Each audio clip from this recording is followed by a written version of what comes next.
Hello case, இன்னைக்கு நான் என்னோட ஃப்ரெண்டோட லோன் உல் ஃபன்லியேட் ஆட்டோமே. இப்போ கடைசி 4V மேட்ச் பாயிண்ட்ல இருக்கோம் நாம 2 பேரும். அப்போ யதார்த்தமா என் ஃப்ரெண்டு கோபால் கீழே செத்துருவாரு. கவலைப்படாதா, நான் பார்த்துட்டேன்டா. எந்த கொம்பனா இருந்தாலும் அவன் என்கிட்ட சாவதாண்டா போனான். இப்ப தான் வாங்கிக்கோ ஓய் அடைங்கு. அது என் நண்பனுக்காக நான் தான் இப்போ ரிவெஞ்ச் எடுத்து ஆகணும். எங்கடா போனாவா மாட்டினியோட பம்பர் கட்ட மண்டையா, இந்த வாங்கிக்கோ. உழவால் போட்டா மட்டும் சும்மா விட்டுருவோமோன்னு இருறி.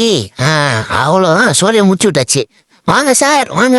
எங்க அந்த பக்கம் வாங்க. தலைவன் ஒளியில கெட்டியான் போல என்கிட்ட தப்பிச்சிட்டோம் அப்படின்ட்டுமா விட்டுருவானா? எப்படியா ஜோன் வர குட்டி ஆயிடுச்சா, எப்படியாவது தப்பி இன்னும் ட்ரை பண்ணிட்டு இருந்தேன். அப்புறம் அவங்களா போட்டேன், அவங்ககிட்ட இருந்து தப்பிச்சு உள்ள போலான்னு ட்ரை பண்ணிட்டு இருந்தேன். அப்புறம் எப்படியோ வில்லையும் வந்துட்டேன். அப்புறம் இந்த பக்கம் ரோல் போட்டாச்சு. இப்ப நாம மட்டும்தான் அந்த சோழ இருக்க போறோம். அவனால ஒன்றும் பண்ண முடியாது. என்ன தலைவரே, தலை காழ காட்டுறீங்க? இந்த வாங்கிக்கலாம், நான் சாகுடா. நம்ம தான் இனிமே நம்ம தான்